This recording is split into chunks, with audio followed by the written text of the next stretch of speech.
अच्छा, अब जब से जिस इत्तेफाक की बात हो रही है कि इत्तेफाक से लुकअप वैल्यू का सीक्वेंस और टेबल का सीक्वेंस सेम उसी तरीके से है, तो इसलिए हमारे आंसर्स जो हैं वो column index number 1 by 1 same series में करके वो ठीक आ जाता है आंसर इत्तेफाक से। वो इत्तेफाक अब हम कर लेते हैं ख़त्म। क्या करें? हम क्या करते हैं, ये सीक्वेंस ऐसे ही रहने देते हैं और डेटा को उलट फेर के चेंज कर देते हैं। मैं क्या करता हूँ, इस कॉलम को आगे ले आता हूँ। पूरे कॉलम को आगे लाने का क्या तरीका क्या है कि आपने एक सेल को सिलेक्ट किया, उसके बाद कंट्रोल शिफ्ट डाउन दबाया, उसके बाद आप इस सेल के कॉर्नर पे जब आप जाएंगे तो देखें ये ग्रीन सी लाइन नज़र आ रही है। जब मैं उसके ऊपर आऊँगा तो देखें ये कर्सर साइन चेंज हो गया। इसका मतलब है आप अगर इसको लेफ़्ट क्लिक से होल्ड करके रख लो, लेफ़्ट क्लिक दबा के रख लें, तो आप इसको आगे की तरफ मूव करके कहीं भी उठा के रख सकते हैं। लेकिन बस ये पोजीशन का ख्याल रखना है कि कहीं ये सीधा लाते लाते कुछ ऊपर नीचे ना हो जाए, वरना अगर ऊपर नीचे हो जाएगा तो देखें कहीं और ही पेस्ट हो जाएगा ये डेटा।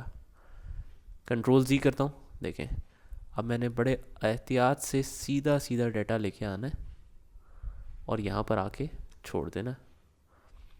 फिर फॉर एग्ज़ाम्पल मैं अर्निंग्स को पीछे ले जाता हूँ, अर्निंग्स को उठा के मैं लेके आया यहाँ पर, और फिर हम डिपार्टमेंट को ले आए यहाँ पर, और फिर फुल नेम इसको ले आए यहाँ पर। तो देखें डेटा हमने वापस अरेंज कर दिया।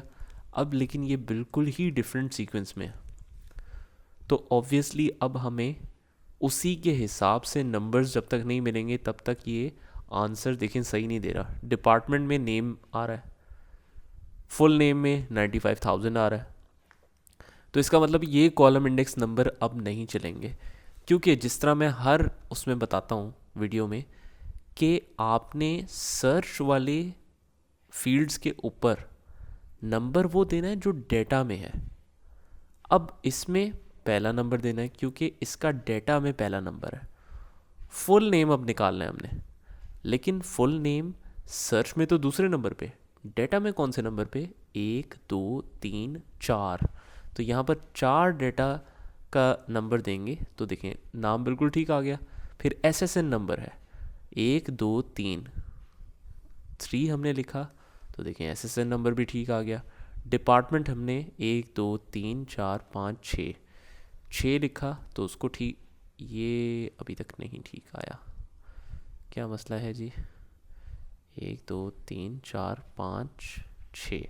अच्छा, पूरा टेबल देखें, टेबल ऑफ एम्प्लॉई वो सही नहीं सिलेक्टेड, टेबल अरे यहाँ तक ख़त्म हो रहा है, हालांकि हमारा टेबल तो आगे तक ख़त्म होना चाहिए था। तो इसका मतलब है कि टेबल अरे में कुछ चेंजेस हुई हैं। हम देख लेते हैं यहाँ से भी कंफर्म करके, table underscore employee, table underscore employee में डिपार्टमेंट नहीं शामिल हो रहा।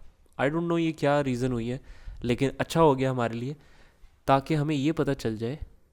ऐसा भी तो हो सकता था कि हमने मज़ीद कोई फील्ड्स ऐड की, मज़ीद कोई कॉलम्स ऐड किए, जिसकी वजह से जो सिलेक्टेड टेबल का एरिया था वो अब छोटा पड़ गया, मतलब नए कॉलम्स भी आ गए। तो टेबल एम्प्लॉई में जो नाम में अपने फ़िट की थी जितनी रेंज, वो तो उससे बाहर निकल रही है। तो हमें ये रेंज को एडिट करना आना चाहिए। बजाय मैं रेंज डिलीट करूँ और एक नया नाम दूँ, सारे फार्मूलाज उसकी वजह से चेंज करने पड़ेंगे। मैं क्या करता हूँ, मैं डेटा के टैब में जाता हूँ और यहाँ फार्मूलाज के टैब में जाता हूँ और यहाँ पर नेम मैनेजर की एक फील्ड है, इसको मैं क्लिक करता हूँ। यहाँ पर देखें टेबल अंडरस्कोर एम्प्लॉयज़ का एरिया है,